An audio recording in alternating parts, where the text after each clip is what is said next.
मैं सेवा करना चाहता हूं। संत ने कहा मैं को विदा कर तो सेवा स्वतः होती है। जो प्रेमी भक्त होता है वो दिल से सेवा कर पाता है और उसके जीवन में मैं की मृत्यु होती है। और शुद्र मैं की मृत्यु में प्रेम का जन्म भी है और प्रेम का जीवन भी है। और शुद्र मैं की उपस्थिति में प्रेम का जन्म ही नहीं। जन्म नहीं तो जीवन किसका होगा? जन्म होगा तो उसका जीवन चलेगा ना। तो मैं की मृत्यु में प्रेम का जन्म है और जीवन भी है। जहां मैं की चिता जली वहां प्रेम के अंकुर फूटते हैं। इसलिए सेवा भाव की जरूरत है। तो जो साधक बाल संस्कार की, ऋषि प्रसाद की सेवाएं करते हैं, दूसरों तक ये सत्संग की पुस्तकें पहुंचाने का भगीरथ कार्य करते हैं, उनको बहुत लाभ होता है। बाहर से लगेगा कि मैं दूसरों की सेवा कर रहा हूं, पर हकीकत में वो अपनी ही सेवा कर रहा है। ऋषि प्रसाद दूसरों तक पहुंचाई तो उसका ही हृदय शुद्ध होगा, वही ईश्वर प्राप्ति के लिए अधिकारी बनेगा। पूर्ण गुरु की पूर्ण कृपा प्राप्ति का अधिकारी बनेगा। सत्संग की महिमा के लिए आता है कि जे सकाम नर सुनहि जे गावहि। सत्संग को सुनते हैं, गाते हैं, दूसरों तक पहुंचाने की सेवा करते हैं और चाहते हैं कि हमारे घर में सुख संपत्ति, बड़े सकाम भक्त हैं अगर, तो जे सकाम नर सुनहि जे गावहि सुख संपत्ति नाना विधि पावहि। वो पाते हैं। जैसे सुग्रीव ने राम जी को कहा कि मैं सुख संपत्ति परिवार सब छोड़ के आपकी सेवा करूं, तो भगवान राम ने सब छुड़ा नहीं दिया, अपितु और दिया। ऐसे कई सत्संगी साधकों के जीवन में भी वो और बड़ा है, न चाहने पर भी बड़ा है कईयों के जीवन में। तो जय सकाम नर सुनहि जे गावहि सुख संपत्ति नाना विधि पावहि सुर दुर्लभ सुख करी जग माहि अंत काल रघुपति पुर जाहि। तो सेवक सेवा करता हुआ, गुरु मंत्र जपता हुआ, भक्ति करता हुआ अगर पूर्णता पाए तो अच्छी बात है। न भी पा सका और उम्र पूरी हो गई तो अंत काल रघुवर पुर जाहि जहां जन्म हरि भक्त कहा। अंत काल रघुपति पुर जाहि।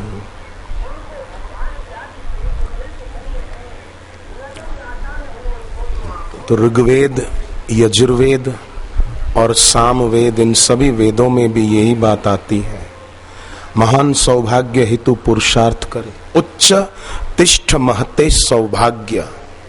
तो हम लोग जो यहाँ आकर बैठे हैं इतनी संख्या में, दूर दूर तक शारीरिक कष्ट सह लेते हैं, धूप गर्मी प्यास सह लेते हैं, तो ये क्या है? ये मानो यजुर्वेद का वचन आप सभी सत्संगी भाई बहनों ने अपने जीवन में आत्मसात करके दिखाया है। तो वेद भगवान भी हम पर अपना आशीर्वाद बरसाते होंगे कि ये लोग सचमुच में, भले वेद पढ़ा नहीं है यजुर्वेद, परंतु वेद में जो लिखा है वो करके दिखाया है कि महान सौभाग्य हेतु पुरुषार्थ करें। तो सदगुरु के सत्संग में जाना ये क्या है? महान सौभाग्य हेतु ही तो पुरुषार्थ करना है। बड़ा सौभाग्य क्या है कि भक्ति पा लेना, गुरु दीक्षा पा लेना, सत्संग के द्वारा अविद्या का नाश कर देना, यही तो है महान सौभाग्य। भगवान राम ने भाग्यशाली किसको कहा है? बड़े भाग पाई वो सत्संगा। सत्संग जिसको मिल गया वो बड़ा भाग्यशाली है। तो हो गया ना यजुर्वेद का वचन सत्य कि महान सौभाग्य हेतु पुरुषार्थ करें। तो अपने अपने घर से चलकर आप लोग यहाँ आए हैं, ये पुरुषार्थ किया है ना, महान सौभाग्य। वेद के वचन को चरितार्थ करके दिखाया है।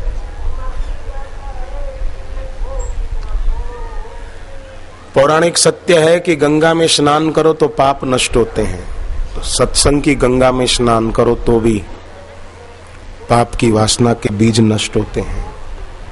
ऋग्वेद में आया है कि देवा देवानामपि यान्ति पाथः। विद्वानों के मार्ग पर विद्वान ही चलते हैं। ये कल्याणकारी मार्ग है ना। गुरुदेव अपने लीलाशाह बापू के सत्संग में बैठते हैं और हम अपने गुरुदेव के सत्संग में बैठे हैं। समझदार ही, ऋग्वेद कहता है, विद्वान ही विद्वान के मार्ग पर चलते हैं। स्वस्ति पंथाम अनुचरेम सूर्य चंद्रमसा विव। जैसे सूर्य भगवान ने भी गुरु बृहस्पति जी की भक्ति की, और सूर्य नारायण की गुरु भक्ति ऐसी अद्भुत है, मैं तो कहूं सूर्य को जल देते समय हम साधकों को रोज ये प्रार्थना करनी चाहिए कि सूर्य भगवान, जैसी आपकी अपने गुरु बृहस्पति जी में निष्ठा है, ऐसी मेरे गुरुदेव के चरणों में निष्ठा बढ़े। क्योंकि शिव जी ने कहा है कि अपने गुरु में निष्ठा ही बड़ी तपस्या है। इस कलयुग में हम पद्मासन बांध के समाधि नहीं लगा सकते, तो बड़ी तपस्या जो शिव जी की दृष्टि में है वो तो हम सब कर सकते हैं। तो सूर्य नारायण की अपने गुरु में ऐसी निष्ठा, तो देखो भूत प्रेत और निशाचर जो होते हैं ना, सूर्योदय से लेकर सूर्यास्त तक भूत प्रेतों का जोर नहीं चलता है। सूर्य भगवान की उपस्थिति में एक गुरु भक्त है, तो जिसके दिल में गुरु के प्रति भक्ति होगी वहां भी भूत प्रेतों का जोर नहीं चलेगा। जैसे सूर्योदय से सूर्यास्त तक इनका जोर नहीं चलता है, क्योंकि सूर्य देव में गुरु भक्ति अद्भुत है।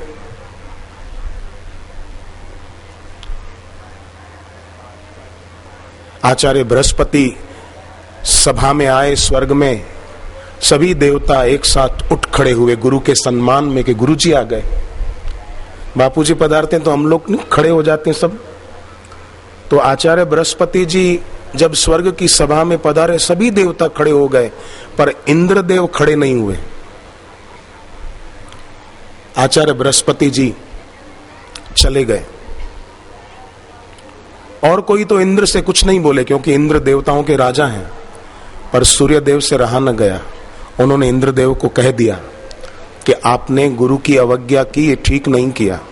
गुरु जी आए और आपने अनदेखा कर दिया, उनकी अवगणना कर दी।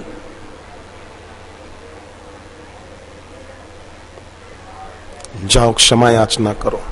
तो कैसा अपने देवताओं के राजा को भी सुना दिया सत्य कि भगवत प्राप्त संत आदर के भूखे नहीं होते, पर अनादर तो नहीं करना चाहिए। अति अघ गुरु अपमानता, सुबह चर्चा हुई थी, सही नहीं सके महेश। यद्यपि कीन एही दारुण पापा, यद्यपि इसने दारुण पाप किया है, भयंकर। तो सूर्य देव की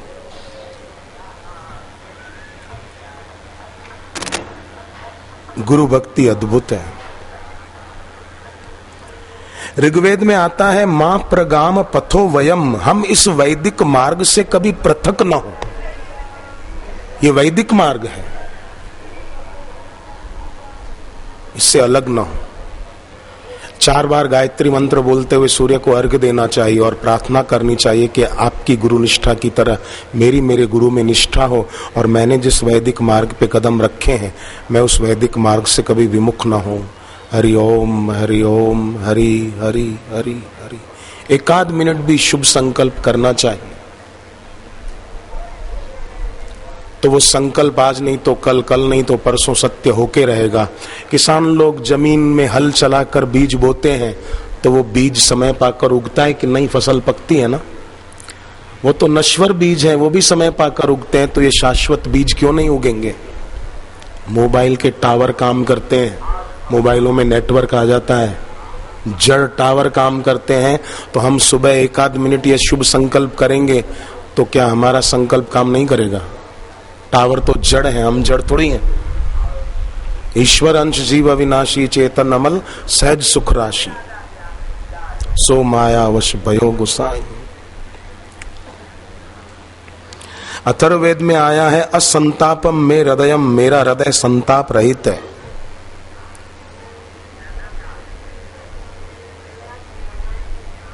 मेरे हृदय कमल में मेरे गुरुदेव हैं, और जहां गुरुदेव हैं वहां संताप नहीं हो सकता।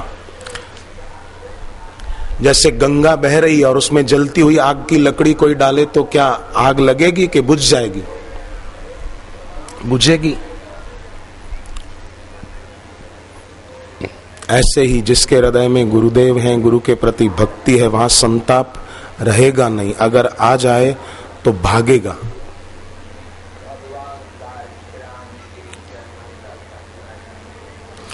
पर कुछ लोग होते हैं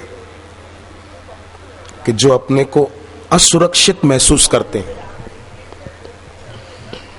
पर वेद कहता है, ऋग्वेद कहता है ऋतस्य पथि वेदा अपत्रय, मतलब सत्य का जो पथिक होता है, ऋतस्य पथि, सत्य ईश्वर प्राप्ति के मार्ग पर, गुरु के कहे अनुसार जो ईश्वर प्राप्ति के मार्ग पर चलता है, उस पथिक की रक्षा ईश्वर खुद करते हैं। जैसे एक भाई साहब ने बताया मुझे, झांसी के हैं, तो झांसी से उनको ट्रेन में जाना था बीना, एमपी में है ना, बीना शहर है। पंजाब मेल ट्रेन थी, स्टेशन पर पहुंचे, ट्रेन रवाना हो चुकी थी। दौड़कर चढ़ने गए पर पैर फिसल पड़ा और पटरियों के तरफ अंदर गिरे, पूरी ट्रेन निकल गई। बाद में ये तो नीचे लेटे पड़े थे, लोगों ने हाथ सहारा देकर ऊपर उठाया, कपड़े सारे फट चुके थे। पेन जो ऊपर की जेब में पड़ी थी वो वहीं की वहीं पड़ी थी, उस पे गुरुदेव की तस्वीर थी। लोगों ने कहा कि भाई साहब आप तो बिल्कुल सुरक्षित हैं, खाली कपड़े फटे हैं, क्या बात है? अंदर गिरे थे, पूरी ट्रेन निकल गई। उन्होंने कहा कि मैं गुरुदेव की मनोमयी मूर्ति का ध्यान कर रहा था।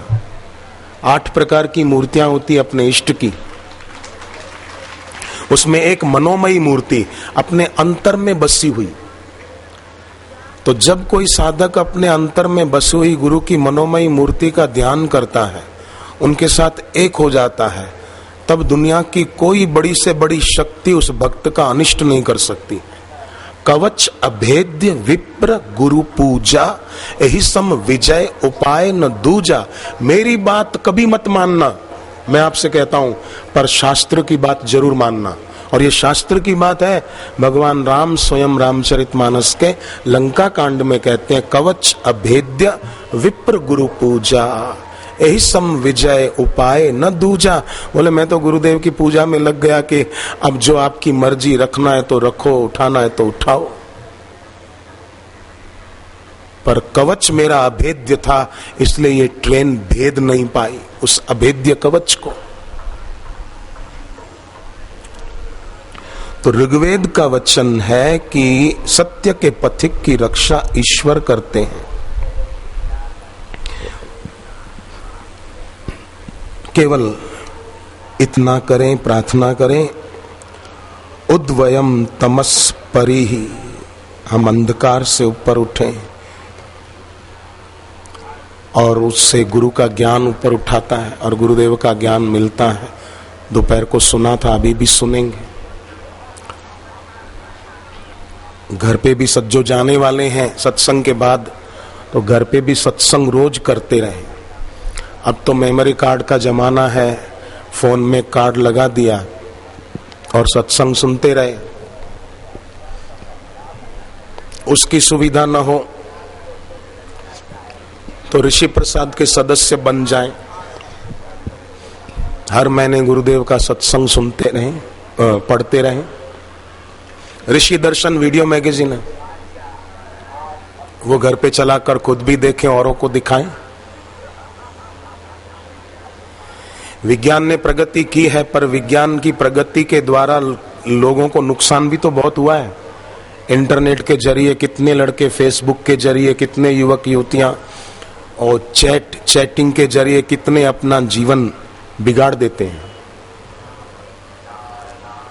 मैं तो जानता था, एक युवक को देखा, उसकी जाति अलग थी, युवती की जाति अलग थी, और दोनों को जानता था, दोनों ने शादी कर ली। मैंने कहा कैसे, तुम दोनों का तो जाति अलग, वो अलग, तो कैसे तुमने शादी कर ली? बोले नेट पे वो चैटिंग करते थे, उससे दोस्ती कर ली और शादी कर ली। गांधी जी ने 7 सामाजिक पाप गिनाए, उसमें एक ये भी गिनाया, मानवीयता के बिना का विज्ञान सामाजिक पाप है। पर गुरुदेव का सत्संग वो इस पाप को मिटाने का सामर्थ्य रखता है। इसलिए सत्संग हम औरों तक भी पहुंचाएं। जैसे भगीरथ राजा गंगा को धरती पर ले आए तो कितना उन्होंने लोक हित का काम किया, ऐसे हम ये ज्ञान की गंगा दूसरों तक पहुंचाएं। भागीरथी गंगा तो गंगोत्री गौमुख से चलकर गंगा सागर बंगाल की ओर जाती है, परंतु गुरुदेव की ज्ञान गंगा को तो हम कहीं भी ले जा सकते हैं। ऋषि प्रसाद के द्वारा, सीडी के द्वारा, मेमोरी का, सत्संग के मेमोरी कार्ड के द्वारा लोग विदेश में ले जाते हैं, अमेरिका में, कनाडा में, कई देशों में ले जाते हैं और वहां के लोगों को भी लाभ हो रहा है। तो एक रास्ता है दशमुख बनने का, माने रावण बनने का, एक रास्ता है दशरथ बनने का। दोनों के जीवन में गुरु थे, दशरथ के जीवन में भी गुरु थे और दशमुख के जीवन में भी गुरु थे। दशमुख के गुरु कौन थे? शिवजी थे, साक्षात भोलानाथ गुरु हैं। परंतु रावण ने एक ये कर दिया कि जिस कैलाश पर्वत पर शिवजी बैठे थे उस कैलाश पर्वत को अपने बाहुबल का प्रदर्शन करने के लिए उठा लिया। मानो लोगों को दिखाना चाहता था कि और शिष्य तो गुरु की कृपा से ऊपर उठते हैं, मैं एक ऐसा चेला हूं कि गुरु को ही ऊपर उठाता हूं। कैलाश पर्वत को उठा लिया, पर बाद में शिव जी का धनुष नहीं उठा पाया।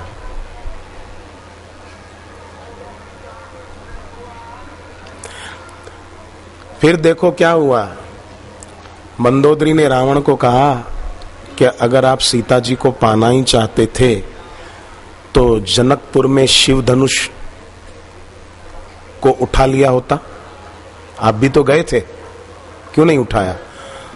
तो अब देखो बहाना बनाता है कि बोले उठा तो देता मैं, पर जनक राजा की शर्त थी कि उठाने के बाद जो तोड़े उसके साथ सीता जी का विवाह होगा। मैंने सोचा कि मेरे शिव जी के नाम का धनुष है, शिव धनुष, मैं उसको क्यों तोड़ूं, इसलिए मैं खाली उसको हाथ लगा के चला आया। ये नहीं बोलता है कि मैं उठा ही नहीं पाया।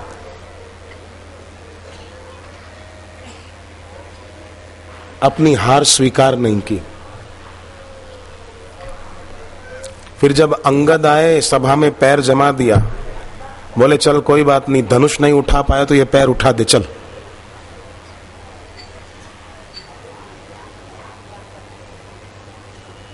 हम सीता जी को हार चुके, चल पैर हटा दे, उठा दे, मैं जमाता हूं। अंगद ने पैर जमा दिया, रावण के सब साथी आए, रावण का बेटा भी आया, सब हार गए। आखिर रावण आया और जो ही झुका, अंगद ने कहा कि मेरे पैरों में झुकता है, अगर राम जी के चरणों में इतना झुक जाता न तेरा कल्याण हो जाता। मेरे आगे झुकता है, राम जी के आगे झुक जा।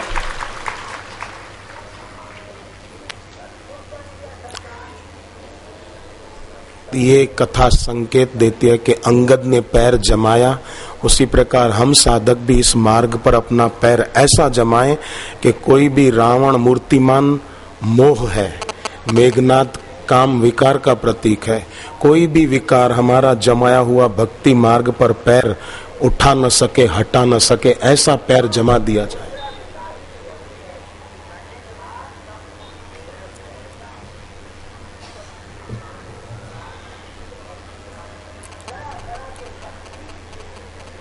तो ये कैसे जमेगा कि जो शिष्य अपने गुरुदेव का ध्यान, गुरु चरणों का ध्यान करेगा, उसमें निमग्न रहेगा, गुरु के ज्ञान का विचार करेगा और गुरु का सानिध्य सेवन महीने 2 महीने, जैसे पूनम व्रतधारी हर पूर्णिमा को गुरुदेव कहीं भी हो सत्संग दर्शन का लाभ लेकर ही अन्न जल ग्रहण करते हैं, ऐसे हर महीने नहीं तो हर 2-3 महीने में एक बार कि मुझे गुरुदेव का 2-3 दिन का सत्संग सुनना है, भले 3 महीने में एक बार, 2 महीने में एक बार, हर पूर्णिमा को नहीं तो ये भी व्रत लें।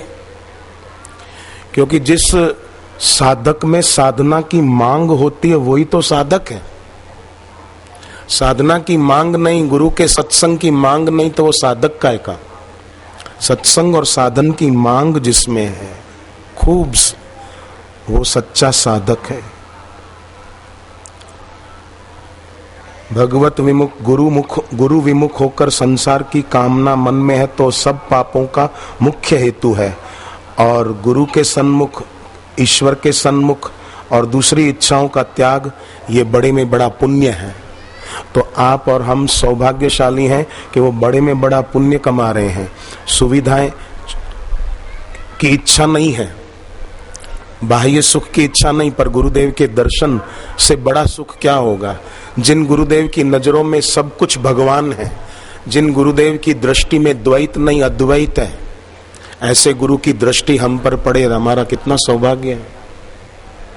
नारद पुराण में तो मैंने खुद ने पढ़ा है, सुनी सुनाई बात नहीं बोलता हूं, मैंने पुराण में ये वचन पढ़ा है कि ईश्वर को पाए हुए संत की दृष्टि, कोई आदमी मर गया, उसको शमशान में ले गए, उसको जला रहे हैं और उसका धुआं जो उठ रहा है आकाश में, उस धुएं पर भी आत्मज्ञानी गुरु की नजर पड़ जाए ना, तो उस शरीर में जो जीव था वो नरक में नहीं जाएगा, वो सीधा ऊंचे लोकों में चला जाएगा। इतनी उनकी नजरों की महिमा है, इतनी उनकी दृष्टि की महिमा।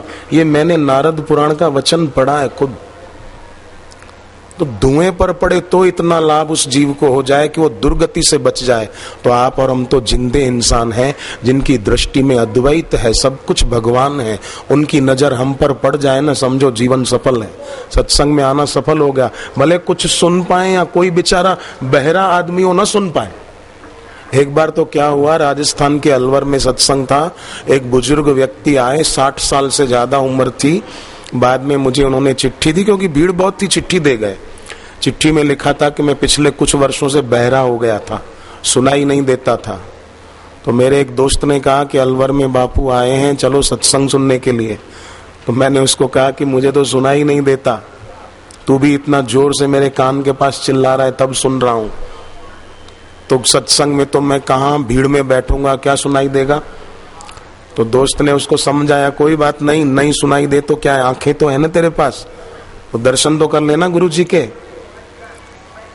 सुखदाई शीतल हृदय देखत शीतल नयन, जिनका हृदय सुखदाई है, हमको सुख देने वाला, हमको सुख देने की भावना से जिनका हृदय भरा हुआ है। सुखदाई शीतल हृदय देखत शीतल नयन, वो हमको देखते हैं तो शीतल दृष्टि से देखते हैं, जिनकी दृष्टि में द्वैत की तपन नहीं है, अद्वैत की शीतलता है, ब्रह्म भाव की शीतलता है। श्री आशारामण में जो हम पढ़ते हैं ना, एक दृष्टि देखे सभी चले शांत गंभीर, सशस्त्रों की भीड़ को सहज गए बेचीर। ये एक दृष्टि है। श्री कृष्ण मथुरा पहुंचे तो चाणूर, मुष्टिक, कंस और दूसरे लोग भगवान कृष्ण को अलग अलग दृष्टि से देख रहे थे, जिसकी जैसी भावना थी। भगवान राम जनकपुर में गए, जिसकी जैसी भावना थी उस दृष्टि से देख रहे थे। ऐसे ही बापूजी वहां नर्मदा किनारे बैठे थे, तो उन लोगों की जिसकी जैसी दृष्टि थी वो वैसा दृश्य कल्पित कर रहे थे, वैसा देख रहे थे। पर गुरुदेव की दृष्टि एक दृष्टि, तो वो देखत शीतल नयन, वो हम पर पड़े, ये भी अहोभाग्य है। गुरुदेव बीच में दर्शन दे रहे हो और उनकी मौजूदगी में उनके शरीर को हवा छूकर आ रही हो और उसमें हम गहरा श्वास ले पाए। इस धरती पर श्वास लेना सफल हो गया। जैसे भागवत की पिंगला कहती है, एक नर्तकी, नूनम में भगवान प्रीतो विष्णु के नापि कर्मणा, निर्वेदो अयम दुराशाया यन्मे जात सुखावह। पिंगला कहती है कि मुझे लगता है भगवान मेरे पर बहुत राजी हैं। किसी ने कहा, तू ठहरी नाच गान करने वाली नर्तकी, तेरे ऊपर भगवान कैसे राजी होंगे? तू कैसे कहती है कि तेरे पर ईश्वर राजी हो गए? तो पिंगला जवाब क्या देती है, कितना प्यारा जवाब दिया। बोले, निर्वेदो अयम दुराशाया, अब बुरी इच्छाओं से मेरे को निर्वेद माने वैराग्य आ गया है। निर्वेदो अयम दुराशाया, सब बुरी वासनाओं से वैराग्य आ गया। तो बोले कैसे आया? बोले वो देखो दत्तात्रेय भगवान खड़े हैं ना, उनके शरीर को छूकर आती हुई हवा मुझे छू गई और उसमें मैंने श्वास ले लिया तो मेरा दिल भी पवित्र हो गया और बुरी वासनाओं से मुझे भी वैराग्य आ गया, मेरा दिल पवित्र हो गया। उनके शरीर को छूकर आती हुई हवा लगी तो गुरुदेव नजदीक से गाड़ी में बैठकर आते हैं ना, तो गुरुदेव के शरीर को छूकर आती हुई हवा वो हमको छूती है, उसमें हम श्वास लेते हैं तो जरूर एक नर्तकी का दिल पावन हो गया और वो कहती है कि मेरे पर ईश्वर राजी है। निर्वेदो अयम दुराशाया यन्मे जात सुखावा। सच्चा सुख आता है तो वैराग्य के रथ पर बैठकर आता है। निर्वेदो अयम यन्मे जात सुखावा। तो ये बड़ा भारी लाभ है, सदगुरु की सन्निधि में बैठना, उनकी दृष्टि पाना, उनके तरफ नजर रखना। जैसे सीता जी हनुमान जी को कहती हैं कि धन भागी तो लक्ष्मण है जो नजर नहीं चूके, मैं नजर चूक गई इसलिए रावण की लंका में बैठी हूं। और लक्ष्मण नजर नहीं चूके, उन्होंने राम जी पर नजर लगाए रखी बराबर, तो वो राम जी के पास बैठे। लक्ष्मण जी को मेरा प्रणाम कहना कि धन्य है वो नजर नहीं चूके। तो वेद में जो बताया है वो बड़ा काम हम लोगों के द्वारा सहज में हो रहा है। ये भी भगवान की कृपा है, गुरु की कृपा है, तभी ऐसा लाभ मिल पाता है। नहीं तो लोग तो रुपयों के लाभ को ही लाभ मानकर अपना अमूल्य मानव जीवन गंवा देते हैं। तो गुरु के सत्संग में, गुरु की भक्ति से ये पता चलता है कि संसार में मेरा कुछ नहीं है और भगवान भगवत प्राप्त गुरु मेरे अपने हैं। आत्मीयता सजीव होती है, आत्मीयता सजीव होती है तो साधक 10 माला जप करते हैं ना, तो उनको अपने गुरु से मानसिक संबंध जुड़ने का एहसास होता है कि वो मेरे को देख रहे हैं और हम उनको देख रहे हैं, ऐसा महसूस होता है, मानो उनकी श्वास हमको छू रही है, उनकी धड़कन हमें सुनाई दे रही है, उनकी उपस्थिति का एहसास हो रहा है। कभी देखना जब दिल से जप करोगे ना तो लगेगा सामने गुरुदेव की तस्वीर नहीं है, गुरुदेव साक्षात बैठे हैं। दिल भर आएगा, आंख भर आएगी भक्ति के आंसुओं से, लगेगा कि ये तस्वीर नहीं है, गुरु की मूरत नहीं है, सूरत है साक्षात।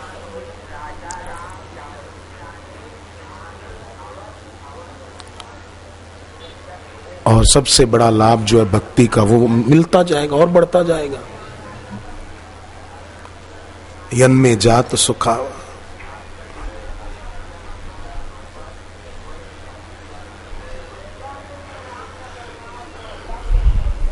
वेद कहता है, यजुर्वेद हो, ऋग्वेद हो, अथर्ववेद हो, कि उनकी उपासना से हमारी बुद्धि कल्याणी हो। मतलब हमारी बुद्धि में और कोई संकल्प विकल्प व्यर्थ के न हो, शांति हो। ऋग्वेद ने कहा कि हम सुवासित पुष्प के समान बने। सुगंधी पुष्प हवाओं में सुगंध बिखेरता है, ऐसे हम अपने जप के द्वारा, गुरु मंत्र सुबह भी जो जपते हैं और शाम को भी जपते हैं, वो हवाओं में अपने जप की सुगंध बिखेरते हैं। जप करने वाले साधक का खुद का तो मन, बुद्धि और मुख पवित्र होता है, पर उसके जप करने से हवामान भी पवित्र हो जाता है। जैसे कोई गंदा शब्द बोले, गाली बोले, तो अब अच्छे लोगों को अच्छा नहीं लगता कि ये गंदा शब्द बोला, उससे हवामान भी दूषित होता है। पर भगवान का नाम बोलते हैं या जपते हैं माला लेकर मन में, तो जहां जपते हैं वो स्थान पवित्र होता है, जपने वाले का मन पवित्र होता है। हाथों में ग्रहों का स्थान है, ग्रहों के देवता खुश होते हैं और जप करने वाले को अनुकूल हो जाते हैं। राहु भी अनुकूल, केतु भी अनुकूल।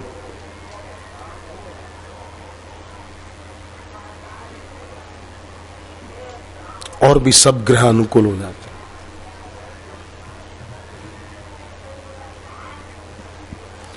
शास्त्र और गुरु के विपरीत चलने वाले को ग्रह विपरीत चलते हैं, शास्त्र और गुरु के अनुकूल चलने वाले को ग्रह विपरीत नहीं चल सकते। ग्रहों के देवता राजी हो जाते। ग्रहों के स्वामी कौन है? शिव जी। और शिव तत्व को पाए हुए गुरुदेव से जिन्होंने दीक्षा ली, तो ग्रह नाराज कैसे रह पाएंगे? राजी रहेंगे। आजकल किसी के भी जीवन में कोई दुख आया तो कोई पंडित के पास जाए तो बोलेगा शनि की पनौती चल रही है। शनि देवता को भी लगता होगा कि सब मेरे ऊपर ही ढोलते, शनि की पनौती, शनि की पनौती। जो दूसरों को बोलते हैं शनि की पनौती, शनि देवता भी इंतजार कर रहे कि तो ऊपर आ, तुझे दिखाऊं पनौती किसके ऊपर है। स्वामी विवेकानंद बोलते थे ग्रहों को दोष देने से पहले हर व्यक्ति को अपने कर्मों की ओर ध्यान देना चाहिए कि मेरे कर्म कैसे हैं, मैं ग्रहों को दोष क्यों दूं। ग्रह अदृश्य शक्तियां हैं, उनको दोष न देकर मैं अपना गुरु मंत्र जप बढ़ाऊं, अपने ज्ञानदाता भक्तिदाता गुरु में अपनी प्रीति बढ़ाऊं। आलस्य प्रमाद वो मुझ पर शासन न करे, मैं गुरु मंत्र जप करूं।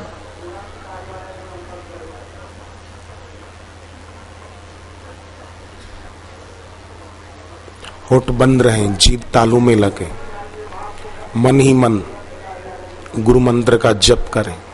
शांति, हरिओम शांति, सहज स्वाभाविक।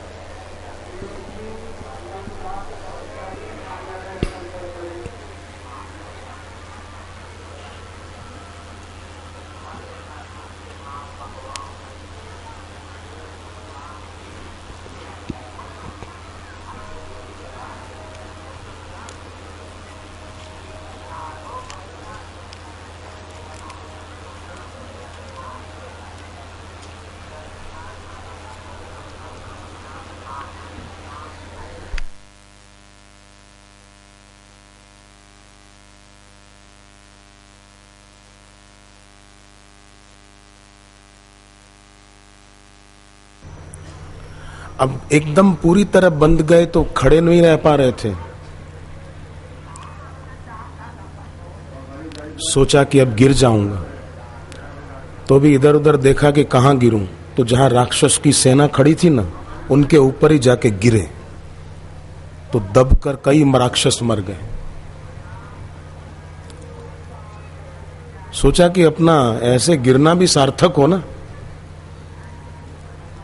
फिर जब उनको ले जाया गया, रावण ने कहा कि इसने मेरे बेटे अक्षय कुमार को मारा है, अब इसको भी मार डालो। हथियार लेकर हनुमान जी पर वार करने को राक्षस तैयार हो गए। हनुमान जी बंधे हुए हैं, पर हनुमान जी अपनी रक्षा की बात सोचते नहीं हैं, या तो घबराते नहीं हैं, निश्चिंत हैं। राम राम राम राम राम। और अचानक विभीषण आ गए। नीति विरोध न मारिए दूता, ये तो राम जी के तरफ से दूत बनकर आए हैं और उसको मारना नीति के खिलाफ है। तो फिर रावण ने कहा कि इसकी पूंछ में आग लगा दी जाए, अपने आप दुखी हो जाएंगे। हनुमान जी हंस पड़े कि मेरी ममता जहां है उसको कोई दुनिया की शक्ति जला नहीं सकती। ऐसे ही सच्चे साधक की ममता अपने आराध्य के चरणों में होती है, उसको दुनिया की कोई शक्ति मिटा नहीं सकती। निंदा करने वाले कितनी निंदा करें, आलोचना करें, पर वो मिटा नहीं सकते। आंधी कितनी भी तेज चले, पर हवाओं के तेज चलने से पहाड़ों में सुराख नहीं हुआ करते हैं। साधक भी अचल होते हैं मेरू की तरह, उनकी श्रद्धा में सुराख नहीं होते हैं, अखंड बनी रहती है, अक्षुण्ण बनी रहती है।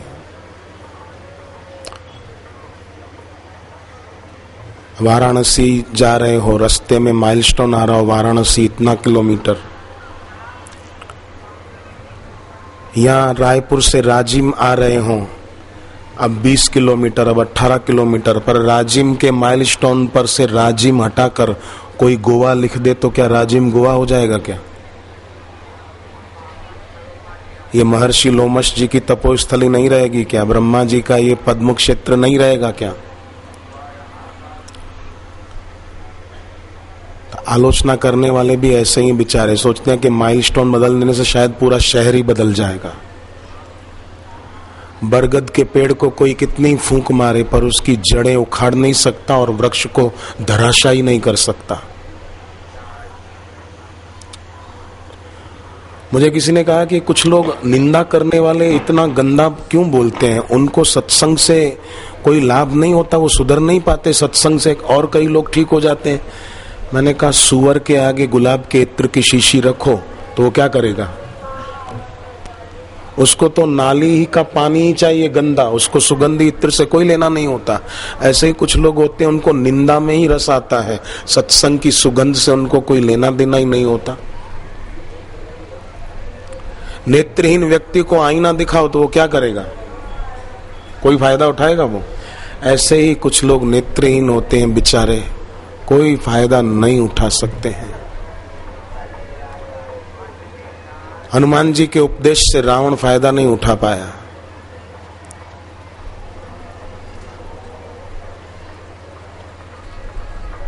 ऐसे ही कुछ लोग होते हैं जो लाभ नहीं उठा पाते। तो जिस पूंछ को जलाया गया वो तो न जली, परंतु उसके द्वारा लंका जल गई। और फिर देखो उपासक को शत्रु नहीं दबा सकते, नहीं मिटा सकते, लंका पूरी जल गई, विभीषण का घर नहीं जला क्योंकि उपासक थे।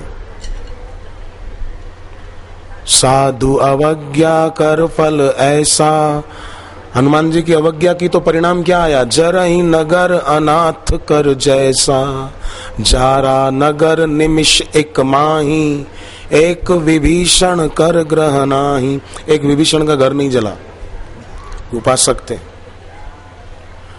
मुंबई में जवेरी बाजार एक एरिया है, वहां पर कुछ साल पहले आतंकवादियों के द्वारा बम विस्फोट हुए, तो वहीं एक साधक की दुकान भी है। वो ऋषि प्रसाद की सेवा भी करते हैं। बोले हमारी दुकान से थोड़ी दूर पे धमाके हुए थे,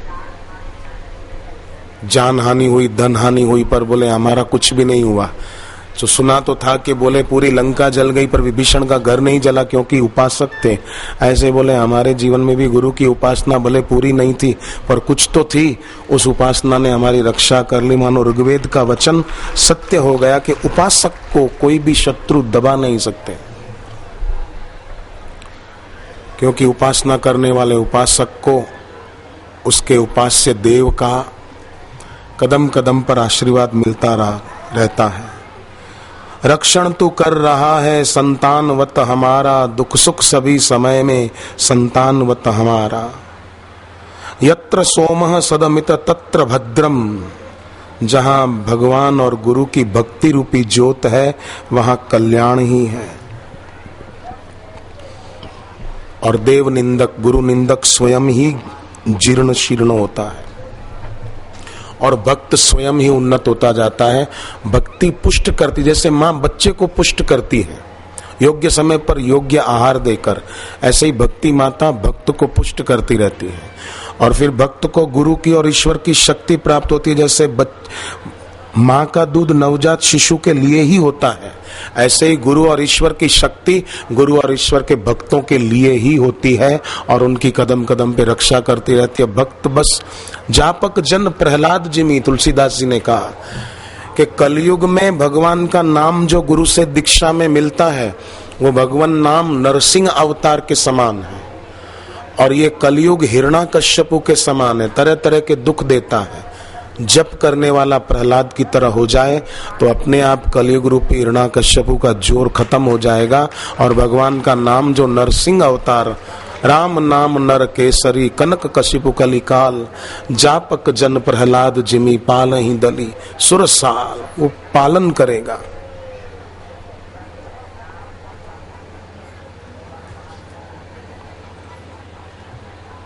दो भाई थे, एक आस्तिक एक घोर नास्तिक था।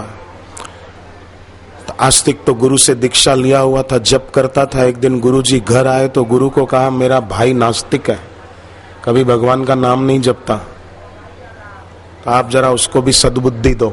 गुरु ने कहा बुलाओ उसको। वो सुबह का समय था, वो घर पे ही था। बुलाया कि गुरु जी आए, प्रणाम करो। उसने कहा ठीक है कर लेता हूं। किया प्रणाम। गुरु ने कहा हरिओम हरिओम बोला कर।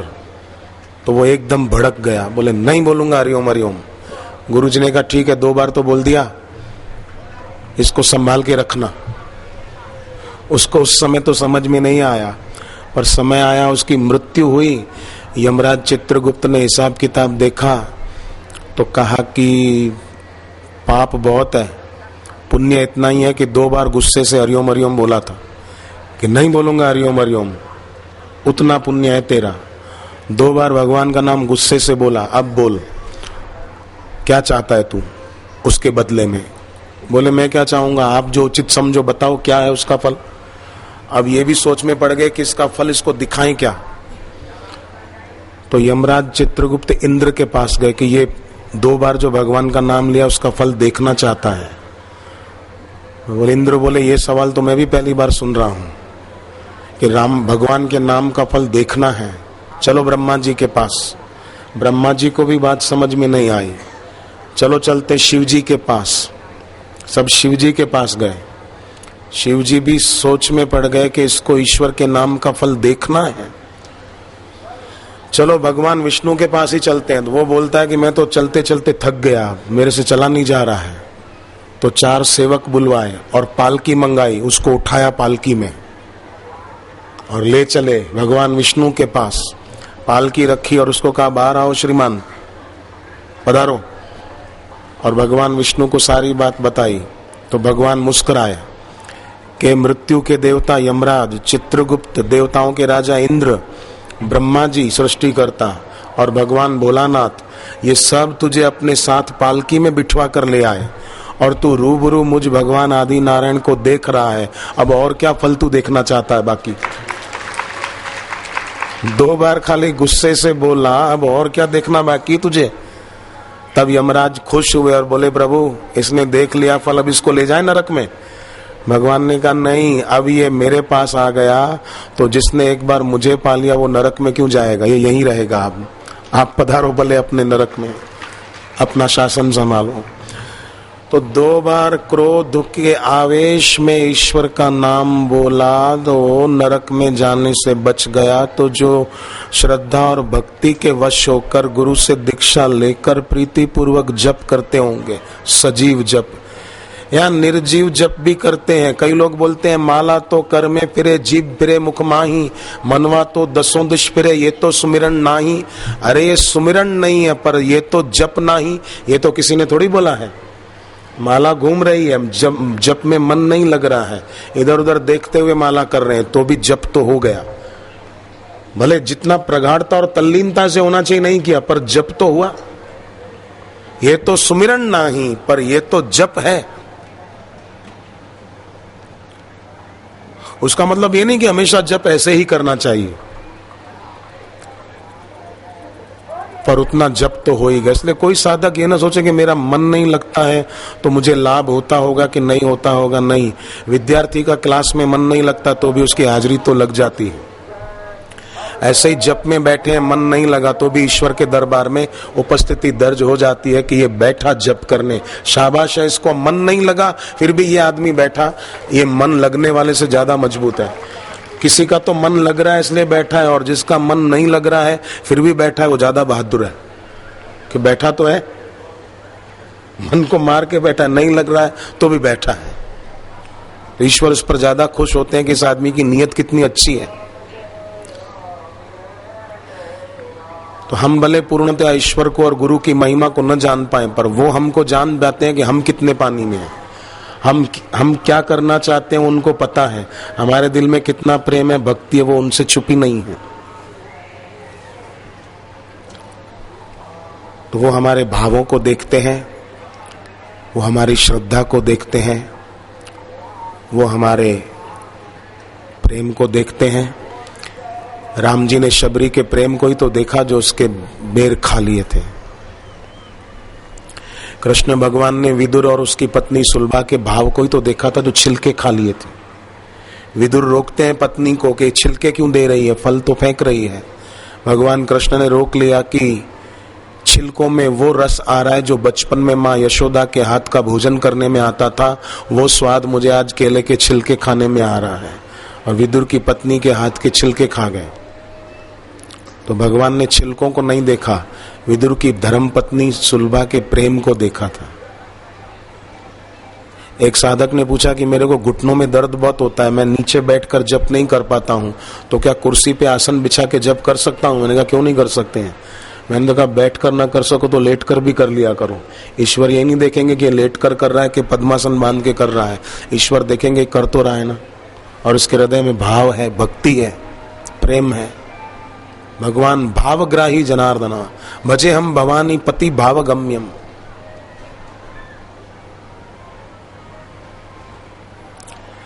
गुजरात में एक गरीब आदिवासी इलाके में भंडारा था, 2 दिन का कार्यक्रम था। तो एक लड़का, गरीब आदिवासी का बच्चा, साहित्य स्टॉल पर गया और बोला मुझे एक लॉकेट दो ना। कई लोग गुरुजी की तस्वीर वाला लॉकेट धागे में डालकर पहन रहे थे, तो छोटे बच्चे की इच्छा हुई कि मैं भी ये पहनूं। तो कहा मुझे दो, तो उसने, स्टॉल वाले ने कहा 2 रुपए का है। लड़का आया बाप के पास कि पिताजी 2 रुपया मुझे चाहिए। अब बाप आदिवासी गरीब मजदूर, 2 रुपया थे नहीं, 2 रुपए नहीं थे। कहा कल का कार्यक्रम है बाकी, मैं तुझे कल सुबह दे दूंगा। रात को नींद नहीं आई, किसी से 2 रुपए उधार लेकर बच्चे को दिए। बच्चा खुश हो गया और 2 रुपए जेब में डालकर गया स्टॉल पर के मुझे वो लॉकेट दो, 2 रुपए वाला गले में पहनने का। तो स्टॉल वाले ने कहा 2 रुपया निकालो। उसने जेब में हाथ डाला तो 2 रुपए की नोट तो थी जेब में, पर गुरुदेव की तस्वीर वाला लॉकेट और काला धागा भी उसकी जेब से ही निकल आया। उसने अभी खरीदा नहीं है, 2 रुपए दिए नहीं है, पर उसकी जेब में वो लॉकेट और धागा निकल आया। भावग्राही जनार्दन 2 रुपया तो नहीं दे पाया था पहले, पर इसका भाव जरूर पहुंच गया था गुरुजी तक कि इसकी बच्चे की भावना है कि गुरुजी की तस्वीर वाला लॉकेट वो धागे में डाल के पहनना चाहता है। कहां से आ गया उसकी जेब में? उसने तो किसी को कहा नहीं था, उसने तो खाली पिताजी को कहा था, और पिताजी ने कहा था मैं सुबह 2 रुपए दूंगा। हृदय के भावों में बड़ी शक्ति है। इसको कोई अर्थवाद के रूप में नहीं लेना कि मैं कोई समझाने के लिए बोल रहा हूं, नहीं, सत्य है।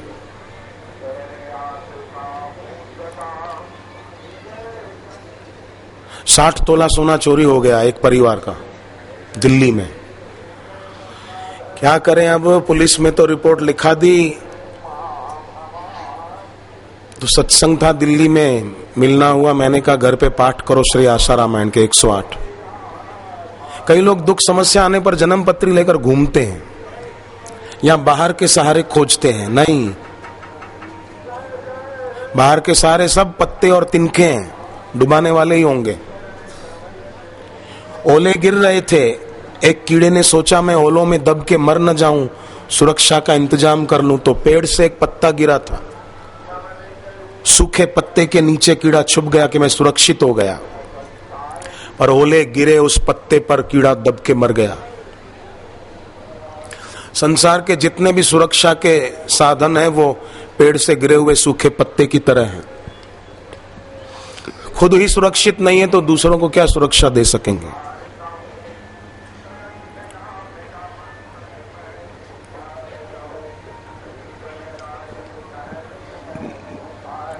इसलिए एक साधे सब सदे, सब साधे सब जाए, रही मन मूल ही सींची वो, फूल ही फल ही अघाय। मूल में जल डाल दिया, पूरा वृक्ष हरा भरा रहेगा। पत्ते पत्ते पे पानी छांटते रहे तो वृक्ष सूख जाएगा। तो जो दुनिया में औरों को राजी करने में लगे रहते हैं, मानो पत्तों पर पानी छांट रहे हैं, सूखेगा वृक्ष। और एक भगवत प्राप्त गुरु में निष्ठा है तो अपने आप सब अच्छा होगा।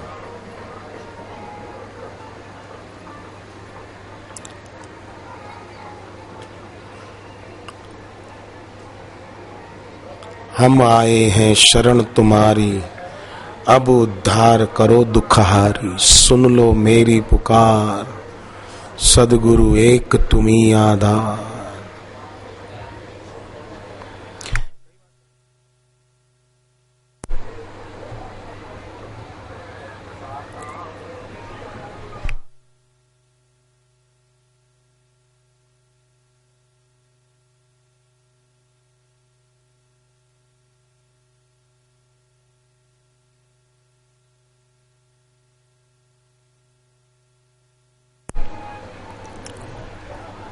नारायण नारायण श्रीमन्नारायण नारायण नारायण नारायण नारायण श्रीमन्नारायण नारायण नारायण हरि ओम हरि ओम हरि ओम हरि ओम हरि ओम हरि ओम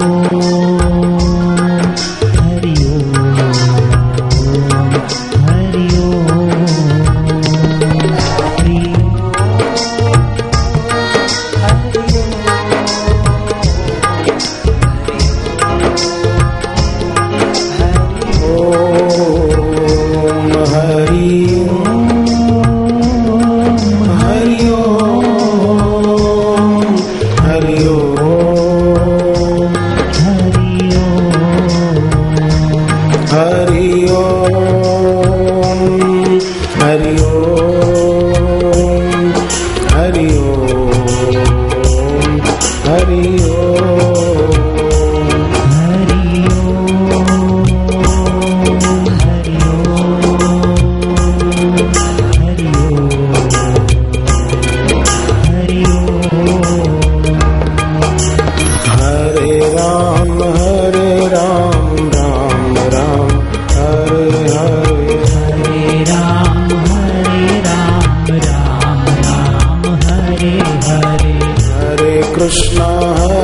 कृष्णा कृष्णा कृष्णा हरे हरे हरे कृष्णा कृष्णा कृष्णा हरे हरे हरे राम राम राम हरे हरे हरे राम राम राम हरे हरे कृष्णा कृष्णा कृष्णा कृष्णा कृष्णा कृष्णा हरे हरे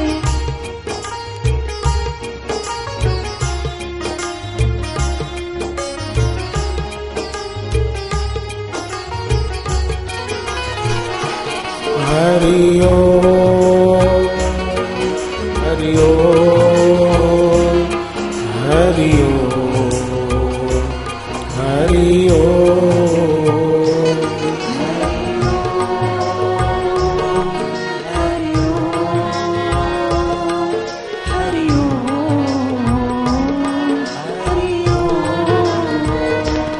हरि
तो खाली आंखें घुमा लेते हैं पंक्तियों पर, क्योंकि जल्दी पूरा करना है।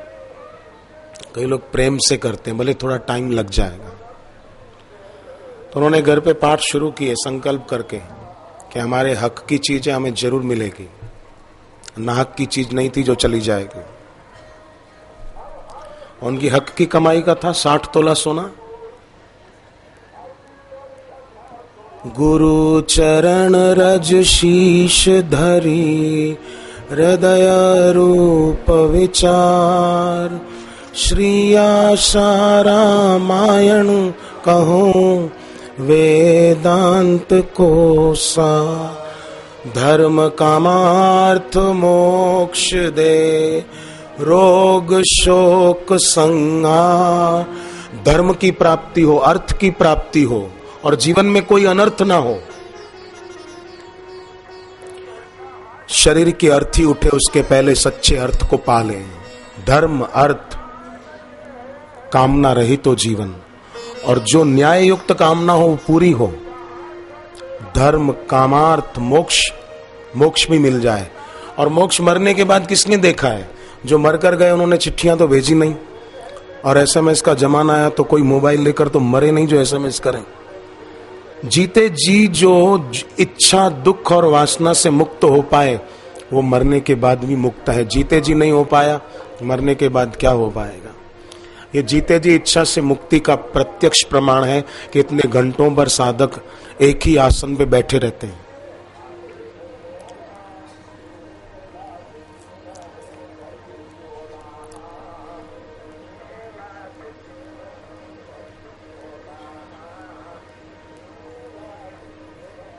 कुछ बच्चों ने श्री आशा रामायण लिखी थी, मेरे पास वो मिले और कहा कि इस पे आप कुछ लिखो। मैंने इतना ही लिखा कि आपने केवल श्री आशा रामायण लिखने का पुण्य नहीं पाया, बल्कि आपने 4 वेद, गीता और भागवत पुराण लिखने का पुण्य पाया है। ये मैंने लिखा। किसी ने पूछा कैसे? मैंने कहा वेदों में, गीता में, पुराणों में, उपनिषदों में जो साधना की बातें बताई है वो गुरुदेव ने अपने जीवन में प्रत्यक्ष करके दिखाई है, और वो श्री आशा रामायण के पाठ के माध्यम से इन छोटे छोटे बच्चों ने अपनी कॉपी में लिखी है। तो उन्होंने वेद लिखने का पुण्य प्राप्त किया। कोई लोग तो ऐसे होते हैं कि और कहीं से कुछ पढ़कर और कोई साधना करना चाहते हैं, पर गुरुदेव ने जो साधना बताई वो पर्याप्त है। बापूजी जो अपना कल्याण करने के उपाय बताते हैं वो पर्याप्त है, वो कोई करे तो लाभ हुए बिना रहता नहीं। एक आदमी बाल्टी खरीदने गया दुकान पर और कहा कि साहब बड़ी बाल्टी दिखाइए। उसने दुकान में जितनी बड़ी बाल्टी थी दिखाई। बोले इससे भी कोई बड़ी हो तो देखिए। तो और बड़ी में बड़ी जो थी आखिरी साइज वो दिखा दी।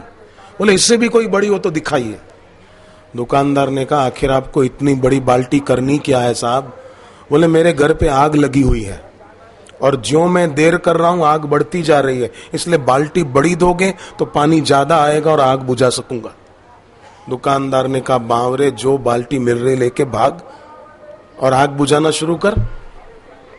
बड़ी बाल्टी दो, बड़ी बाल्टी दो, वहां आग में सब चौपट हो जाएगा। ऐसे ही और उपाय खोजने में जिंदगी पूरी हो जाती है, श्वास का खजाना खत्म हो जाता है।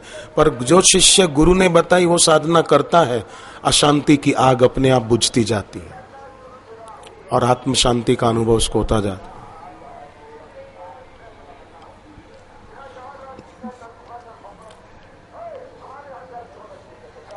तो उन्होंने पाठ किए। 108 पूरे नहीं हुए थे, अभी 47 ही हुए थे। धर्म कामार्थ मोक्ष दे, उसका प्रत्यक्ष अनुभव हुआ। पुलिस चौकी से फोन आया, चोर लखनऊ में पकड़ा गया है, 2 दिन में यहां आ जाएगा, अपना पूरा सोना ले जाना आप। वे तो खुशी से फूले न समाये। बाकी के पाठ उन्होंने बहुत राजी राजी होकर के किए।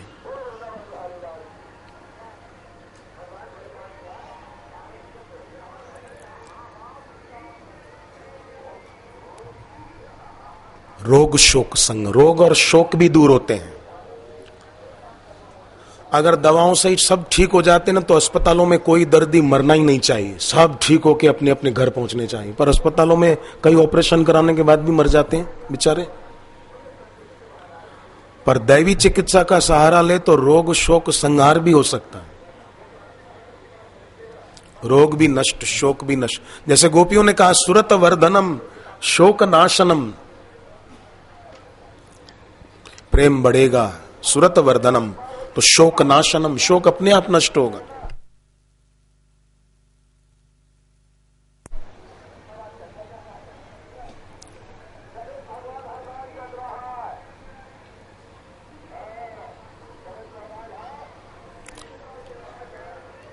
मकान में आग लगी, मकान मालिक रोने लगा, हाय रे मेरा मकान जल रहा है, मेरा सब कुछ जल रहा है। मकान में भी आग लगी थी, अंदर भी अशांति की आग लगी थी। इतने में किसी ने कहा कि आपके बेटे ने इसका सौदा कर दिया था, मकान तो बिक चुका है। तो बाहर तो आग थी पर अंदर की आग बुझ गई थी कि मेरा नहीं है, जिसने सौदा किया वो रोए। अब आंसू थम गए थे आंख के। पर इतने में बेटा आया, बोला पिताजी सौदा तो कैंसिल हो गया था कल रात को ही, अब आग फिर जल गई और आंसू फिर शुरू हो गए कि मेरा मकान जल रहा है। तो पहले दुख मिट नहीं गया था, पहले ममता ने थोड़ी जगह बदल दी थी कि मकान बिक गया, अब रुपया तो मिलेगा, धन में हो गई थी मकान से हटकर। पर धन्य है वो कि जिसकी बाहर से हटकर गुरुदेव के चरणों में हो जाए, उसके जीवन में फिर बाहर की आग या बाहर की कोई वस्तु व्यक्ति वो उसके भीतर दुख नहीं पहुंचा सकेगी, क्योंकि मेरापन बाहर नहीं है, अपने गुरुदेव में है, अपने इष्ट में है। ऐसे हरियाणा में एक बच्चा जन्मा एक परिवार में, तो कुछ दिन में पता चला बच्चे को दिखता नहीं है। दिल्ली गए, बड़े आंखों के नेत्र रोग के विशेषज्ञ डॉक्टर के पास गए और दिखाया। डॉक्टर ने कहा 8-9 दिन बाद आना, ऑपरेशन करेंगे। तब तक ये दवाई दी, नेत्र बिंदु जैसा कुछ दिया, पर बोले गारंटी नहीं देते, 10,000 जमा कराओ, ऑपरेशन के बाद ठीक हो जाएगा, ऐसा हम दावा नहीं करते। ठीक है, पैसे दे दिए। आए, सोचा शल्य चिकित्सा होगी तब होगी, चलो तब तक दैवी चिकित्सा करो। कटोरी में जल रख के ऋषि प्रसाद में मंत्र पढ़ा था कि आंखों की तकलीफ हो तो ये मंत्र जप के पानी में देखो, पानी उसकी आंखों पर छांटो जिसको तकलीफ है। तो मंत्र जपती, गुरु मंत्र भी जपती मां बच्चे की, और फिर श्री आशा रामायण का पाठ करती। पाठ करते करते पानी में देखती जाती, शांत बैठती, अधीर होकर नहीं, दुख अधीर नहीं, प्रेम अधीर होकर।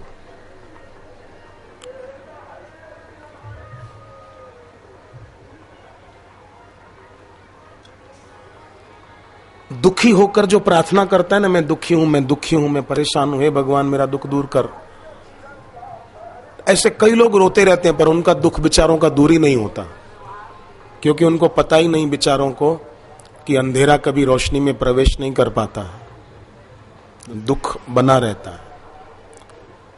पर भक्त होकर प्रार्थना करते हैं भक्ति भाव से, तो वो स्वीकार हुए बिना रहती नहीं।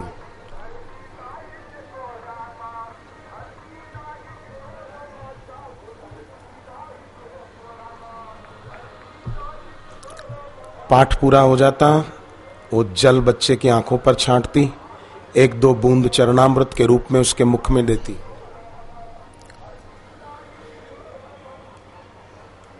नौवें दिन उनको लगा कि हमारे बच्चे को अब दिखाई दे रहा है। डॉक्टर के पास गए दिल्ली, डॉक्टर ने कहा किसी और डॉक्टर के पास इलाज कराया? बोले नहीं, शल्य चिकित्सा नहीं, दैवी चिकित्सा करा दी। कैसे? बस पाठ प्रार्थना जप तप आदि से करा दी। धर्म कामार्थ मोक्ष दे, रोग शोक संहार, भजे जो भक्ति भाव से शीघ्र हो बेड़ा पार। ओम नमो भगवते वासुदेवाय। ओम नमो भगवते वासुदेवाय। ओम नमो भगवते वासुदेवाय। ओम नमो भगवते वासुदेवाय। वासुदेवाय।